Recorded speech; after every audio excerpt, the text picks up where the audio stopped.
ஏசாயா அதிகாரம் 21. கடல் வனாந்திரத்தின் பாரம், சுழல் காற்று தென் திசையிலிருந்து எழும்பி கடந்து வருகிறது போல பயங்கரமான தேசமாகிய வனாந்திரத்திலிருந்து அது வருகிறது. கொடிய தரிசனம் எனக்கு தெரிவிக்கப்பட்டது. துரோகி துரோகம் பண்ணி பாழாக்கிறவன் பாழாக்கிக் கொண்டே இருக்கிறான். ஏலாமே எழும்பு, மேதியாவே முற்றுகை போடு, அதனாலே உண்டான தவிப்பை எல்லாம் ஒழிய பண்ணினேன். ஆகையால் என் இடுப்பு மகா வேதனையால் நிறைந்திருக்கிறது. பிள்ளை பெறுகிறவர்களின் வேதனைகளுக்கு ஒத்த வேதனைகள் என்னை பிடித்தது. கேட்டதினால் உழைவு கொண்டு கண்டதினால் கலங்கினேன். என் இருதயம் திகைத்தது. திகில் என்னை திடுக்கிட பண்ணிற்று. எனக்கு இன்பம் தந்த இரவு பயங்கரமாயிற்று. பந்தியை ஆயத்தப்படுத்துங்கள், ஜாமக்காரரை வையுங்கள், புசியுங்கள், குடியுங்கள். பிரபுக்களை எழுந்து பரிசைகளுக்கு எண்ணெய் பூசுங்கள்.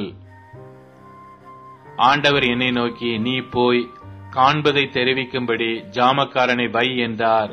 அவன் ஒரு ரதத்தையும் ஜோடு ஜோடான குதிரை வீரரையும் ஜோடு ஜோடாக கழுதைகளின் மேலும் ஒட்டகங்களின் மேலும் ஏறி வருகிறவர்களையும் கண்டு மிகுந்த கவனமாய் கவனித்துக் கொண்டே இருந்து, ஆண்டவரே, நான் பகல் முழுதும் என் காவலிலே நின்று ரா முழுதும் நான் என் காவலிடத்திலே தரித்திருக்கிறேன் என்று சிங்கத்தை போல் சத்தமிட்டு கூப்பிடுகிறான்.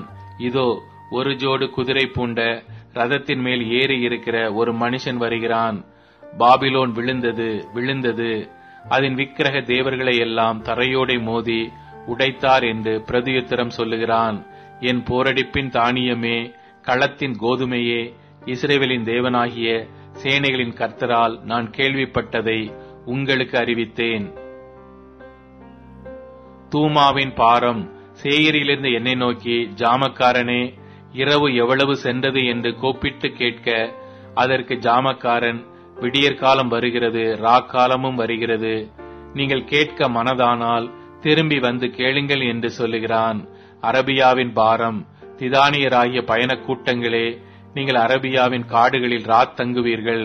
தேமா தேசத்தின் குடிகளே, நீங்கள் தாகமாய் இருக்கிறவர்களுக்கு தண்ணீர் கொண்டு போய் தப்பி ஓடுகிறவர்களுக்கு அப்பம் கொடுக்க எதிர்கொண்டு போங்கள்.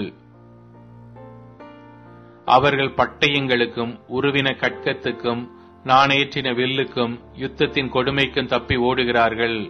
ஆண்டவர் என்னை நோக்கி, ஒரு கூலிக்காரனுடைய வருஷங்களுக்கொத்த ஒரே வருஷத்திலே கேதாருடைய மகிமையெல்லாம் அற்றுப்போம். கேதார் புத்திரராகிய பராக்கிரம வில் வீரரின் தொகையில் மீதியானவர்கள் கொஞ்ச பேராயிருப்பார்கள் என்றார். இஸ்ரவேலின் தேவனாகிய கர்த்தர் இதை உரைத்தார்.